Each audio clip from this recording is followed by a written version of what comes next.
En 2025, Ethereum face à sa dernière chance de survie selon Vanek. Est-ce la fin pour Ethereum? Les problèmes s'accumulent, et rien ne semble pouvoir freiner la chute du prince des crypto-monnaies. Chaque centimètre de terrain concédé est aussitôt récupéré par les concurrents, Solana en tête. Pourtant, même si Vitalik Buterin ne semble pas se soucier de l'avenir de sa blockchain, Ethereum n'a pas dit son dernier mot. Enquête.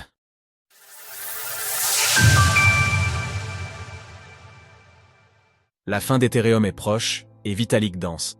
Sur une vidéo qui tourne en boucle sur les réseaux sociaux, on peut voir Vitalik Buterin chanter et danser sur une scène, avec une gestuelle malaisante devenue l'image de marque du fondateur d'Ethereum, la légende. Toutes tes économies sont entre les mains de cet homme. Est sans appel. On est cuit. Ce tableau résume assez bien le sentiment qui domine du côté des détenteurs d'Ether, la crypto-monnaie de la blockchain Ethereum. Le réseau avance au ralenti, se fait grignoter ses parts de marché par les concurrents plus rapides et plus efficaces, comme Solana.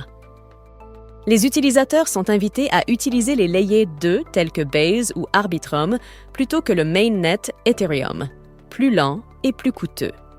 Ce déclin est largement dû à l'érosion des caractéristiques fondamentales qui ont fait la valeur de l'Ethereum. Explique un rapport de Vanek. La blockchain Ethereum n'est plus celle sur laquelle on crée des meme coins. Désormais, les utilisateurs préfèrent Solana. Moins chère, plus rapide, elle permet surtout de rester sur le même réseau sans avoir à réaliser des opérations complexes à chaque fois. Même la fondation Ethereum, censée apporter de la stabilité et de la croissance dans les écosystèmes décentralisés du Web3, est au bord de l'explosion. Par comparaison, la fondation Solana fait figure de bon élève. Pour Vanek, la mise à jour.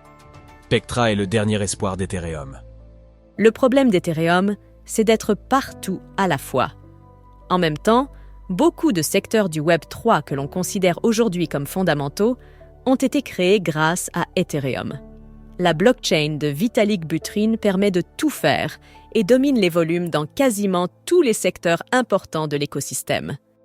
Mais dans ce contexte, les mises à jour doivent régler tous les problèmes à la fois et ne pas améliorer un secteur au détriment d'un autre.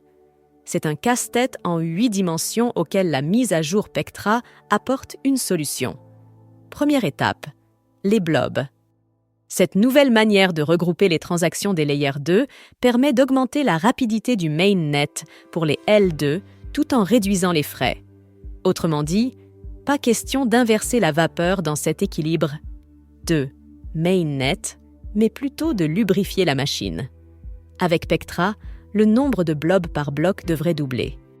Deuxième chose, mise à jour centrale dans le fonctionnement d'Ethereum. Les utilisateurs n'enverraient plus des requêtes de transactions dans la blockchain, mais plutôt des intentions, sorte de requêtes de résultats. Au lieu de dire « je veux envoyer un Ether à telle adresse », on dirait « je veux que cette adresse reçoive un Ether de ma part ». Avec cet exemple, on voit mal la différence, certes. Mais pour des transactions plus complexes, cette manière de faire éviterait à l'utilisateur de devoir réaliser des opérations alambiquées, comme des bridges, qui sont souvent à l'origine de hacks ou de dysfonctionnements. Les validateurs du réseau, qui deviennent des solvers, cherchent à donner à l'utilisateur le chemin le plus rapide et le plus efficace. Avec l'introduction des intentions, requêtes de résultats, les utilisateurs pourraient ne plus avoir besoin de recourir à des bridges, ce qui réduirait à la fois les risques de sécurité et les délais de transaction. Des changements en apparence minimes, mais qui touchent à la racine même d'Ethereum et qui pourraient considérablement améliorer le fonctionnement de la blockchain la plus importante du monde après Bitcoin. Mais cela sera-t-il suffisant pour éviter une chute fatale, écraser la concurrence et pourquoi pas relancer le prix de l'Ether? L'avenir nous le dira. Retrouvez toutes les actualités crypto sur le site cryptost.fr.